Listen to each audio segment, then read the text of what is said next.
It was a regular Thursday evening in the Carter household, the kind of night that should have been filled with warmth and laughter. The dining table was set, the scent of Lisa's homemade lasagna lingering in the air, mixing with the faint aroma of fresh garlic bread she had just pulled from the oven. The soft hum of the kitchen television played in the background, reporting the usual evening news, but no one was really paying attention.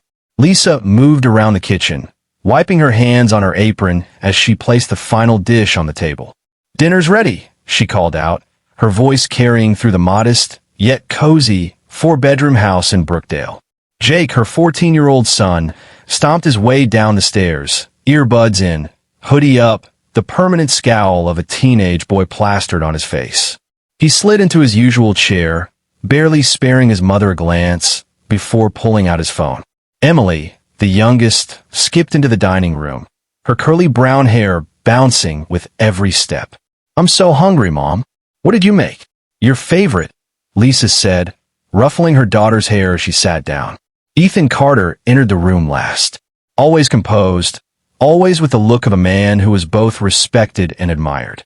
His sharp navy blue suit was slightly rumpled, his tie loosened as though he had just come from a long day at the firm. Lisa smiled at him, out of habit more than anything, but there was a distant coldness in his eyes she had been noticing more often lately. She brushed the thought aside and took her seat across from him. Dinner began in the usual way, Lisa asking about the kids' day, Emily excitedly talking about a drawing she made in school, Jake grumbling about an upcoming math test. Lisa tried to pull Ethan into the conversation, asking about his day, but he merely nodded, muttering, "Busy." Something was off. Then, midway through dinner, Ethan put down his fork, cleared his throat, and uttered the words that shattered everything. "I want a divorce." For a moment, Lisa thought she had misheard him. The words seemed too out of place, too cruel to be spoken over lasagna and garlic bread. The clatter of Emily's fork hitting her plate was the only sound in the stunned silence that followed. Jake's head snapped up from his phone. "What?" Lisa blinked, searching her husband's face for some indication that this was a joke, a misunderstanding, anything but what it was. "Ethan, what are you saying?" Her voice wavered, the warmth she had carried moments ago, now replaced with an unsettling chill. Ethan sighed, rubbing his temples as if he were the one suffering. "Lisa, I don't want to drag this out. I've thought about this for a long time. I'm not happy. I don't love you anymore." The words sliced through her like a blade. Emily's lip trembled. "Daddy," she whimpered, her small hands gripping the edge of the table as if holding onto some invisible thread keeping their family together. Lisa swallowed the lump rising in her throat, her voice barely above a whisper. "Ethan, please, can we talk about this? We have a family, the kids." Jake abruptly pushed his chair back, the legs screeching against the wooden floor. "You got to be kidding me," he spat before storming out of the room. A second later, his bedroom door slammed shut. Emily flinched at the sound, tears spilling down her cheeks. "Is it my fault?" she choked out. Lisa reached for her daughter, pulling her into her arms. "No, sweetheart, it's not your fault," she murmured, stroking Emily's hair, but her own mind was spinning with unanswered questions.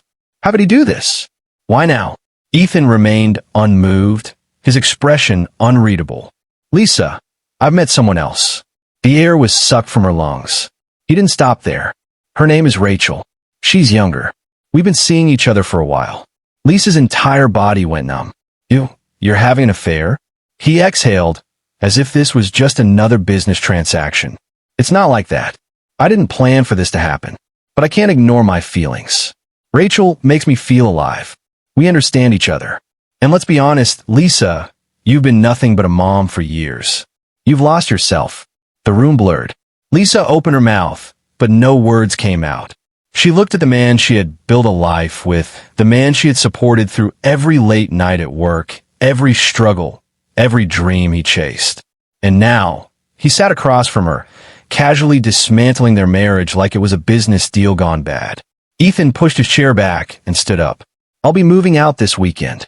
Emily sobbed harder, burying her face in Lisa's shoulder. Lisa held her tightly, feeling her own tears spill over. She wanted to scream, to yell at him, to beg him to reconsider, but she couldn't. She wouldn't beg. She stared at the man she no longer recognized and whispered, "You're making a mistake." He didn't even flinch. "You'll be fine," he said, with a cruel finality. "I'll send money." And just like that, he walked out of the room. Lisa sat frozen, clutching Emily as if she could shield her from the pain that had just torn their world apart. She could hear Jake's muffled music blasting from his room, could feel the weight of everything pressing down on her, suffocating her. The night stretched on. Lisa didn't sleep. She lay in bed staring at the ceiling, listening for the familiar sound of Ethan's keys in the door, waiting for the possibility that this had all been a terrible mistake. But when she finally forced herself out of bed the next morning, the house was eerily silent. Ethan was gone. No goodbye to the kids. No final words. Just a note on the kitchen counter, written in his precise, accountant-like handwriting. "I'll send money." Lisa stared at the note, the simplicity of it making her stomach churn, as if that was all they had been reduced to. Transactions. A severance package for the life they had built together. Emily shuffled into the kitchen, her face puffy from crying. "Is Daddy coming back?" she asked, her voice fragile. Lisa forced a smile, brushing a strand of hair behind Emily's ear. "Eat your breakfast, sweetheart." Jake stomped into the kitchen, grabbed an apple from the counter, and muttered, "Don't expect me to forgive him."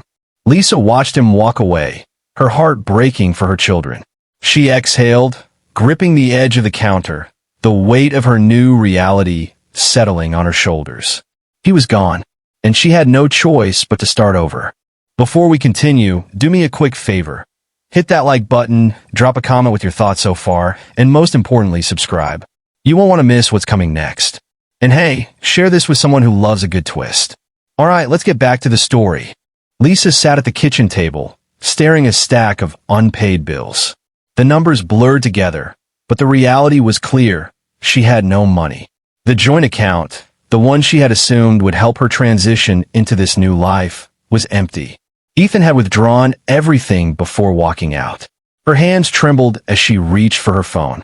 She dialed the bank, hoping there had been some mistake, but the robotic voice on the other end confirmed what she already knew. "Ma'am, the account was emptied last week. There's a balance of $3.72. $3. Lisa hung up, her chest tightening. How did he do this? He had promised to send money. Hadn't he at least left something for the kids? For their groceries? For rent? She clenched her jaw, refusing to cry. Crying wouldn't fix anything. She had to act. The next morning, Lisa printed out copies of her resume, though it had been years since she'd even needed one.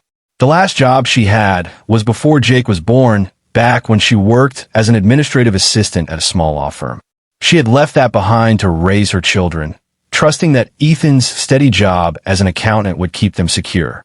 Now, security was a distant memory. She walked through Brookdale, applying everywhere. Grocery stores, clothing shops, even a fast food place where the teenage cashier barely looked up before saying, "We're not hiring." She forced herself to smile, though humiliation burned in her chest. At the local grocery store, where she used to shop without worrying about prices, she filled out an application. The manager, a middle-aged woman with tired eyes, scanned her resume before shaking her head. "No recent work experience? Sorry, we need someone with cash register skills." Lisa left, shoulders sagging. That evening, she made dinner in silence, stirring a pot of spaghetti while Jake sat at the kitchen counter, angrily tapping on his phone. Emily hummed as she colored at the table, oblivious to the tension in the room. When Lisa placed plates in front of them, Jake didn't look up. He twirled his fork in the noodles, his face twisted in frustration. "This sucks," he muttered. Lisa sighed. "I know things are hard right now, Jake, but I'm trying." Jake slammed his fork down. "Trying? You should have fought for Dad. You just let him leave." Lisa stared at him, stunned. "Jake, it wasn't my choice. Maybe if you tried harder, he wouldn't have left," he snapped before storming to his room. Her heart ached, but she didn't follow him. What could she say? He was hurting, just like she was. Emily, on the other hand, clung to hope. Every night she'd ask, "Is Daddy coming home soon?" Lisa would pull her close and whisper, "Not right now, sweetheart." Meanwhile, Ethan was living in a different world. His social media was filled with pictures of fancy dinners, rooftop views, and vacations. Rachel smiled beside him in every photo, her designer clothes and perfect hair a sharp contrast to Lisa's worn-out sweatshirt and messy bun. Lisa fought back tears. She couldn't afford a break. Then, she saw a help-wanted sign in the window of a small bakery. It wasn't glamorous, but it was a job. The owner, a kind woman named Margaret, hesitated when Lisa admitted she had no experience, but something in Lisa's desperation must have struck a chord. "You can start tomorrow," Margaret said. Lisa nodded, swallowing the lump in her throat. "Thank you." The next morning, her alarm blared at 3:45 a.m. She dragged herself out of bed, threw on an old sweater, and quietly left the apartment while the kids were still asleep. By 4 a.m., she was rolling dough, her hands covered in flour, her muscles aching in ways she hadn't felt before. The hours were brutal, but for the first time since Ethan left, she felt something unfamiliar: pride. She was starting over, and no one, not Ethan, not his money, not his betrayal, could take that away from her. But starting over wasn't as easy as she hoped. The work was exhausting, and by the time she returned home in the afternoon, she barely had the energy to keep up with the housework and the kids. She tried her best to hide how tired she was, but Jake noticed. One evening, as she scrubbed dishes at the sink, Jake hovered nearby. "You should just ask Dad for help," he muttered. Lisa clenched the sponge, biting back a bitter laugh. "Your dad emptied the account, Jake. He left us with nothing. Do you really think he cares?" Jake crossed his arms. "He wouldn't just leave us like that." Lisa dried her hands and turned to face him. "Then ask him yourself." The challenge hung in the air. Jake hesitated, then pulled out his phone, typing furiously. A few moments later, his face fell. "He said he's busy." Lisa nodded, swallowing her frustration. "I know it's hard, honey, but we have to move forward." Jake didn't respond. He just walked away. The bakery became Lisa's new reality. She woke up before the sun, came home exhausted, and did it all again the next day. But slowly, things began to change. Margaret, seeing Lisa's dedication, started trusting her with more responsibilities. "You have a good work ethic," she said one afternoon, handing Lisa an extra $20 along with her paycheck. Lisa blinked. "What's this for?" "A bonus. You deserve it." It was just $20, but to Lisa, it felt like a fortune. That night, she stopped at the store and bought Emily a small coloring book and Jake his favorite candy bar. It wasn't much, but when she handed them their gifts, their faces lit up. "For us." Emily squealed. Lisa smiled. "For you." Jake unwrapped the candy, taking a bite before mumbling, "Thanks, Mom." It was the first time he had shown her any appreciation in weeks. That night, for the first time in a long while, Lisa went to bed with a small sense of hope. She was still exhausted. The bills were still there. Ethan was still parading his new life around like their family had never existed. But Lisa was surviving. And maybe, just maybe, she would do more than just survive. Lisa had been running on fumes for weeks. The early morning bakery shifts, the long afternoons with the kids, the endless stress of bills piling up, it all weighed on her. But she refused to break. She had no choice but to keep going. That morning, the bakery was busier than usual. Margaret had stepped out, leaving Lisa alone to manage the counter while juggling the oven timers. The bell above the door chimed constantly, customers coming in and out, the scent of fresh bread and warm pastries filling the air. Lisa barely had time to breathe. She hadn't eaten since the night before. Coffee had been her only fuel. She moved from the counter to the oven, back to the counter, taking orders, kneading dough, wiping flour off her forehead. The world felt a little blurry, but she pushed through. Then, suddenly, the room tilted. Lisa grabbed the counter, but it wasn't enough. Her knees buckled, and the last thing she heard before everything went dark was a gasp from a customer. When she came to, she was lying on the bakery's floor. A firm but gentle hand rested on her shoulder. "Lisa," a deep voice said. She blinked up at a concerned face. It took her a moment to recognize him. Daniel. He was a regular customer, always polite, always ordering the same thing, a black coffee and a butter croissant. "Are you okay?" he asked. Lisa sat up slowly, her head spinning. I think I just got dizzy. Margaret had returned and was kneeling beside her. Dizzy? Lisa, you fainted. Have you been eating? Lisa hesitated. I guess I forgot to this morning. Margaret frowned. You need to take care of yourself. Go sit down. Daniel offered his hand, helping her up. You should drink some water. And eat something, he said. His voice was calm, but his eyes held worry. Lisa nodded, embarrassed. She sat in the back room, while Margaret handed her a muffin and some juice. Daniel lingered for a moment before heading back to the counter. Lisa took a bite of the muffin, feeling the sugar revive her slightly. But exhaustion clung to her bones. She needed a rest, but rest wasn't an option. Meanwhile, across the city, Ethan was discovering that his dream life wasn't quite as dreamy as he had imagined. Rachel wasn't as patient as Lisa had been. She rolled her eyes when he came home late, sighed loudly when he checked his phone for work emails. I didn't sign up for this, she muttered one night as they sat in a dimly lit restaurant. Ethan frowned. For what? Rachel sipped her wine. For a man who works all the time. For someone who's still tangled up in his past life. Ethan set down his fork. I told you, my kids are part of my life. Rachel scoffed. And what about me? Do you even know how exhausting it is to be with someone who constantly feels guilty? Ethan didn't answer. Because the truth was, she wasn't wrong. Rachel leaned in, changing tactics. You know, I've been thinking about that real estate investment I told you about. Ethan sighed. Rachel, I'm not sure now's the right time. It's a perfect time, she insisted. You can remortgage the apartment. We'd double our money in a year. Ethan hesitated. He had worked hard for financial stability, but Rachel was persuasive. And part of him wanted to prove to her that he wasn't just some boring accountant. Just think about it, she said, resting her hand on his. He nodded, but a knot formed in his stomach. Back at the bakery, Lisa finished her shift but moved slower than usual. As she wiped down the counter, Daniel approached. You sure you're okay? He asked. Lisa forced a smile. I will be. Daniel hesitated. If you ever need anything, let me know. Lisa blinked. It was such a simple offer, but coming from someone who barely knew her, it felt oddly comforting. That night, after getting the kids to bed, Lisa finally checked her email. Her stomach dropped as she read the subject line, Urgent, Rental Property Sale Notice. Her fingers trembled as she clicked it open. Dear Ms. Carter, we regret to inform you that the property owner has decided to sell the house you are currently renting. You have 30 days to vacate. Please contact us for further details.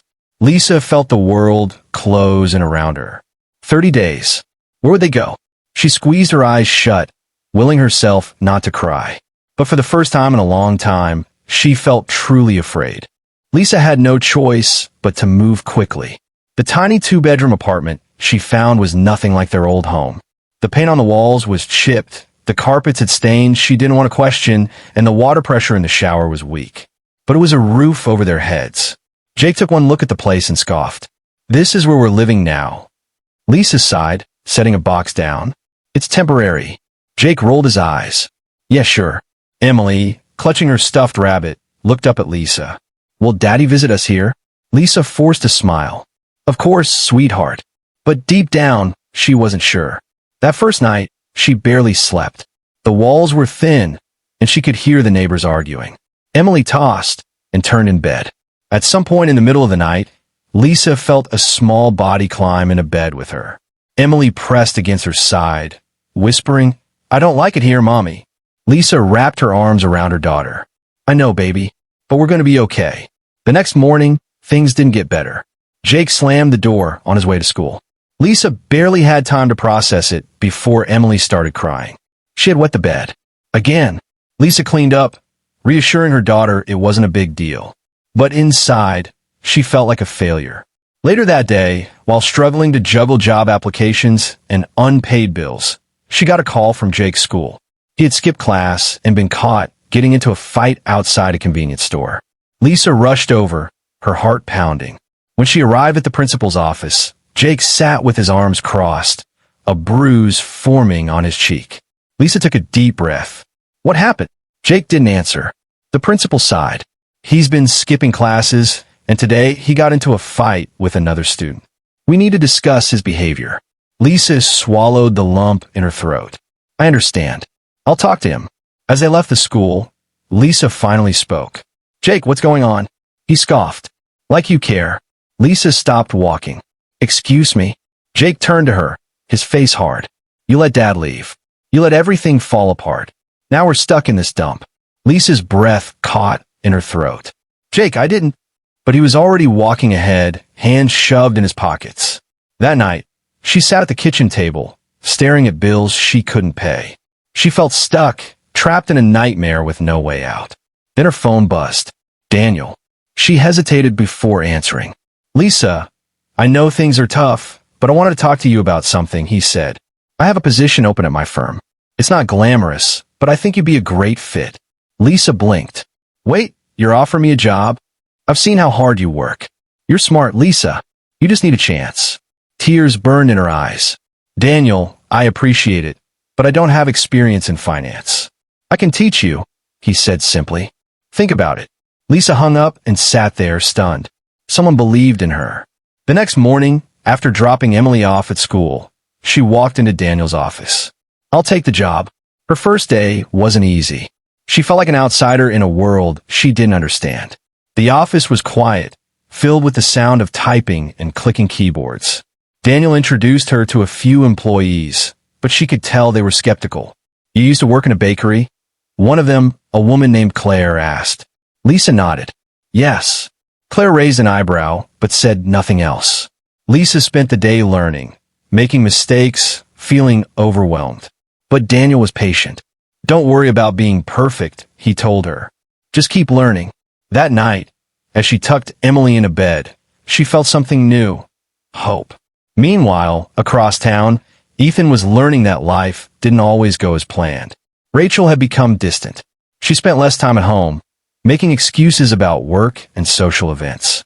When they did go out, she was glued to her phone, smiling at messages she never explained. One night, Ethan came home late and found Rachel sitting on the couch, scrolling through her phone.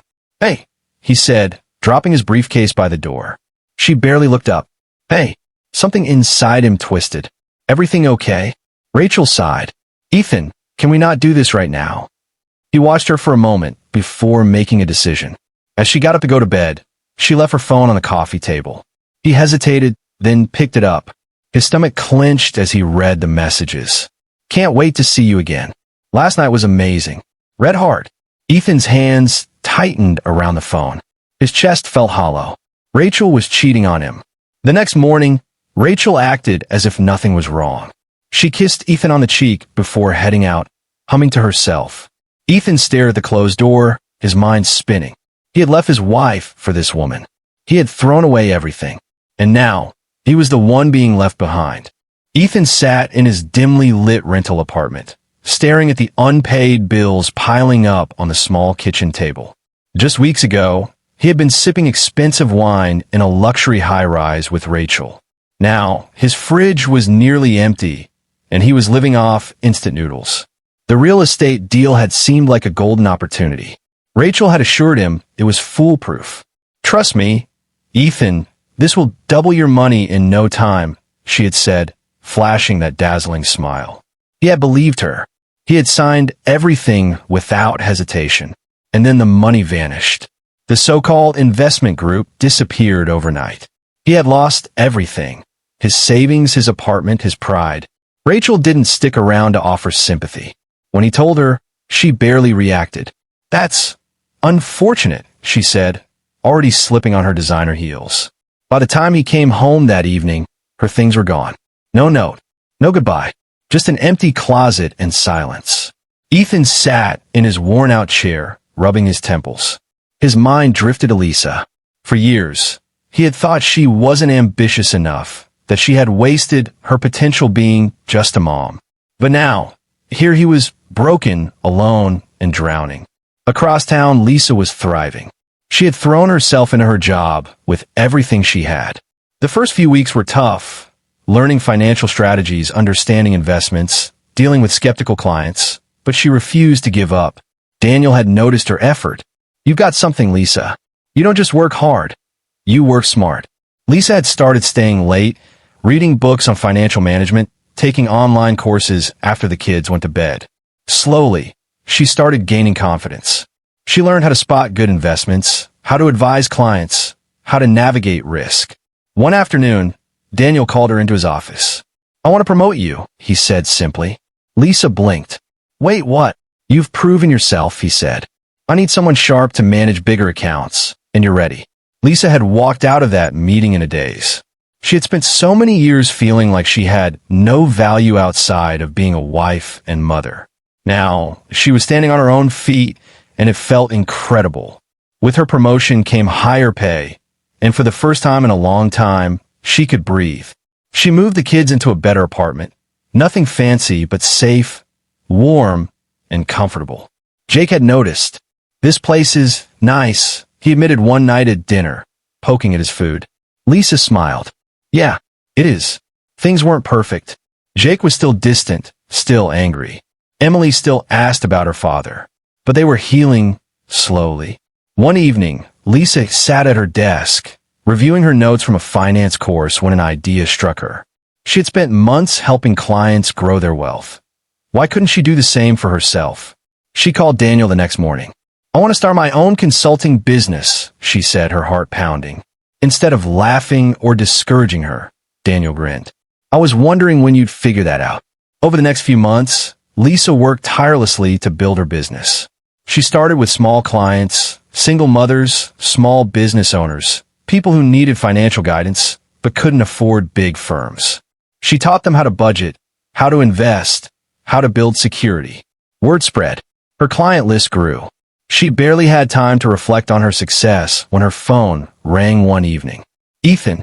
She stared at the screen, her heart pounding. He was the last person she expected to call. He had never called to check on the kids, never apologized for walking out. And now, after losing everything, he was reaching out? Lisa let it ring. That night, as she tucked Emily into bed, her daughter asked the same question she had asked so many times before. "Mommy, does Daddy miss us?" Lisa took a deep breath, brushing Emily's hair back gently. "I don't know, sweetheart." Emily frowned. "If he misses us, why doesn't he come back?" Lisa swallowed the lump in her throat. How did you explain to a 9-year-old that some people made choices they couldn't undo?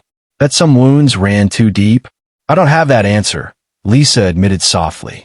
"But we're going to be okay, no matter what."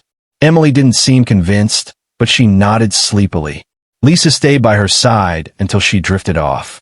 Meanwhile, in his cramped rental, Ethan sat on the edge of his bed, staring at his phone. He had hoped Lisa would answer. He had hoped for a lifeline. But Lisa wasn't that woman anymore.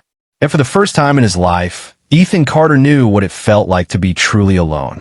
Ethan stood outside Lisa's apartment door, his hands trembling as he raised them to knock. He had rehearsed this moment in his mind countless times, but now that he was here, the words seemed stuck in his throat. The hallway smelled of fresh bread. Lisa must have been baking. The thought made his chest tighten.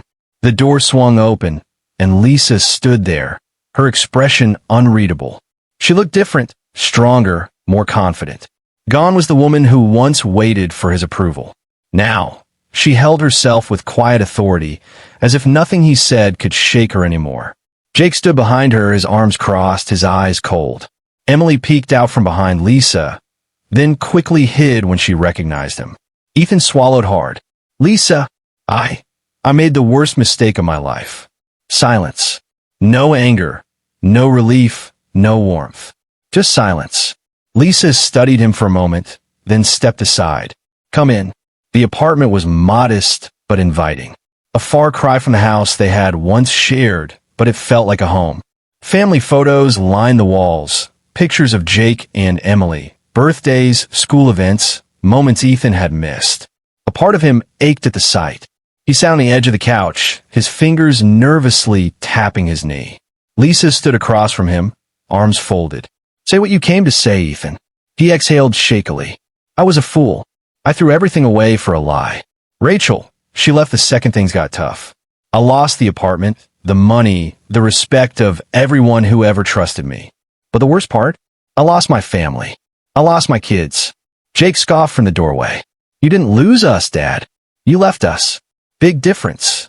Ethan flinched at the words. "I know, son. and I regret it more than you'll ever know. I don't expect you to forgive me overnight. I just want a chance to be in your lives again." Lisa's gaze didn't soften. "Do you think showing up here, saying a few sorries, will fix everything?" "No." Ethan's voice cracked. "I don't, but I have to try. I've been selfish my whole life, Lisa. I see that now. I thought I was better than this, better than you. But the truth is, I was lost. And now I just want to do right by my children." Lisa studied him carefully. The man in front of her was a shadow of the Ethan she once knew. The arrogance was gone, replaced by something almost pitiful. "I spent years crying over you," she said finally. "I won't waste another second." Ethan's heart sank. He had expected anger, maybe even hatred, but the indifference in her voice stung the most. Emily, still half hidden behind Lisa, whispered, "Do you really miss us?" Ethan's eyes filled with tears. "Every day, sweetheart. Every single day." Lisa sighed. "You want a second chance? Not with me, but as a father. That's not something you get just because you feel guilty now. You'll have to prove it." Ethan nodded desperately. "I will. Just tell me how." Lisa motioned toward the door. "Go home, Ethan. If you really mean what you say, show up. Be consistent. Be patient. Earn their trust back instead of asking for it." Ethan wiped his face and stood. "Thank you for even listening." Lisa didn't respond, but as he walked out the door, he felt something he hadn't felt in a long time. Hope. Outside the apartment complex, Ethan leaned against his car, taking in the night air. The streets were quieter here than in the city, the streetlights casting long shadows across the pavement. He had thought that coming here would somehow be easier, that he could plead his case and be forgiven in a single conversation. But nothing about this was easy. He got in his car, but didn't start it right away. His mind was racing. He had always prided himself on being a man who could fix things, but this was different. How did you fix years of neglect? Inside the apartment, Lisa closed the door and exhaled. Jake was still standing by the hallway, arms crossed. "You're not seriously considering letting him back in, are you?" Lisa rubbed her temples. "Jake, he's your father. He made mistakes, but..." "Mistakes?" Jake's voice rose. "A mistake is forgetting a birthday or missing a soccer game. He abandoned us, Mom. He chose some woman over you, over us. And now he wants back in just because his life fell apart." Lisa looked at her son, really looked at him. He had grown so much in the past year. His voice deeper, his shoulders broader. But the anger in his eyes, the pain, he was still that little boy waiting for his father to come home. And he never did. "I don't expect you to forgive him, Jake," Lisa said gently. "You don't owe him anything. But I won't teach you to carry hate in your heart. It only weighs you down." Jake clenched his jaw. "I don't hate him. I just don't trust him." Lisa nodded. "Then let him earn it. Or let him fail trying. Either way, you don't have to carry this." Jake didn't respond. He just turned and walked to his room, slamming the door behind him. Lisa let out a slow breath. This wasn't going to be easy. She turned to see Emily still standing there, playing with the hem of her shirt. "What do you think, baby?" Lisa asked softly. Emily shrugged. "I miss Daddy, but I don't want you to be sad again." Lisa knelt down, pulling her daughter into a hug. "I promise you, sweetheart, no one will ever make me feel small again. Not even your father." Emily nodded against her shoulder. "Okay, Mommy." Lisa kissed the top of her head, then stood, switching off the lights as she led Emily to bed. That night, as Lisa lay in bed, staring at the ceiling, she wondered if she had done the right thing. Had she been too cold, too distant, or had she finally learned to protect herself? Either way, Ethan would have to learn that forgiveness was not a gift. It was something earned. Ethan stood outside the school, shifting nervously from foot to foot. The air smelled of fresh-cut grass and the faint scent of cafeteria food lingering in the breeze. Parents gathered in small clusters, chatting about weekend plans and upcoming school events, while kids darted past, laughing and shouting. Ethan felt like an outsider in a world he had once taken for granted. Then he spotted them. Jake walked out first, his backpack slung over one shoulder, his expression unreadable. Emily followed a few steps behind, holding tightly onto her best friend's hand. When she saw Ethan, her steps slowed. Ethan swallowed hard and lifted a hand in an awkward wave. "Hey guys." Jake barely acknowledged him, his eyes scanning the crowd as if looking for an escape. Emily hesitated, then let go of her friend's hand and walked up to him. "You're really here?" Ethan nodded. "I promised, didn't I?" Emily studied him, her little face serious. "You used to promise a lot of things." The word stung, but Ethan forced a smile. "I know, sweetheart, but I mean it this time. Let's go home." Jake scoffed. "Who's home? Because last I checked, you didn't have one." Ethan sighed, not rising to the bait. "Your mom said I could take you for the evening. Thought maybe we could grab dinner, talk, or just drive around if that's easier."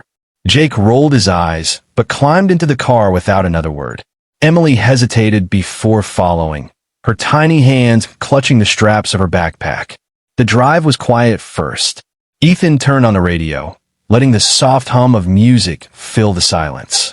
When they reached a small diner, he parked and turned to them. "I know this place has the best milkshakes in town. What do you guys think?" Emily's eyes flickered with interest, but she looked to Jake first. He sighed. "Fine, but I'm not talking." "Deal," Ethan said, relieved.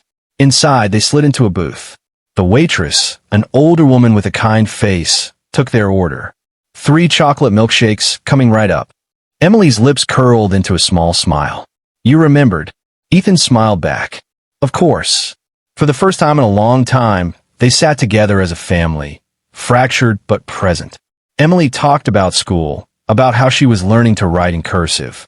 Jake stayed silent, but didn't roll his eyes when Ethan asked questions about soccer. It was progress. By the time he dropped them back at Lisa's, Emily hugged him quickly before running inside. Jake hesitated, then muttered, "Thanks for dinner." Ethan felt a lump in his throat. "Anytime, son." Weeks passed, and Ethan made good on his word. He picked the kids up, helped Emily with her spelling words, sat through Jake's silent treatments, and even attended a few school events.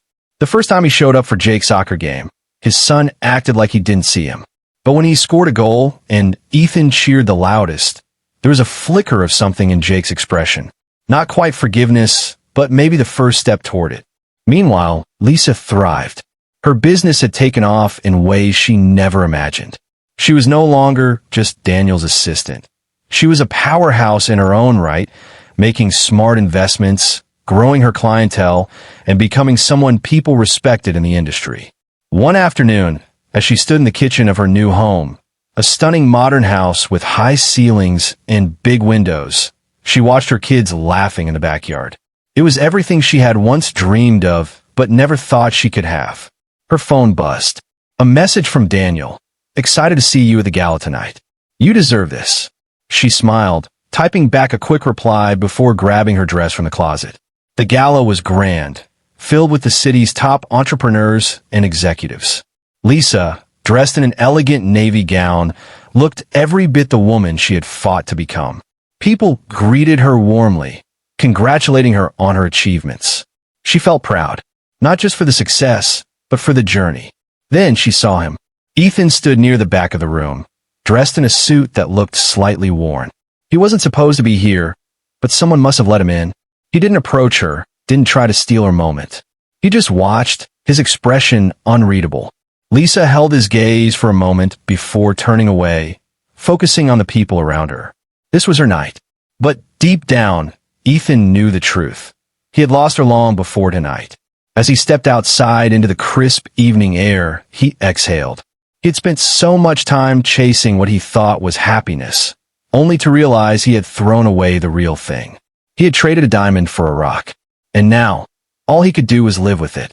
The night air was cool, the city lights twinkling like tiny stars against the darkened sky. Ethan walked aimlessly, hands shoved into his pockets, replaying the night in his head. Seeing Lisa in her element, surrounded by people who respected her, had been both awe-inspiring and painful. He wandered past their old neighborhood, past the house he had once owned, the home he had abandoned. The lights inside were off, the new owners likely asleep. It no longer belonged to him, just like the life inside it no longer did. At a small park nearby, he sat on a bench, staring at the playground where he had once pushed Emily on the swings. A lump formed in his throat as he remembered her giggles, the way she used to call him the best daddy in the world. He had taken that for granted. His phone buzzed. A message from Jake. Emily left her teddy bear in your car. Bring it tomorrow. It was short, direct, but it was something. Ethan smiled sadly. I will. The next day, when he handed Emily her teddy bear, she hugged it tight before looking up at him. Daddy, are you going to keep coming back? His heart ached at the uncertainty in her voice. Always, sweetheart. Always. For the first time in a long time, he meant it. Never take the people who love you for granted. Some losses are permanent, and by the time you realize it, it's too late. If you found this story engaging, don't just watch, be part of the journey. Hit the like button to show your support, drop a comment to share your thoughts, and most importantly, subscribe so you never miss another powerful story. And if you know someone who would enjoy this, share it with them, your friends, colleagues, and family.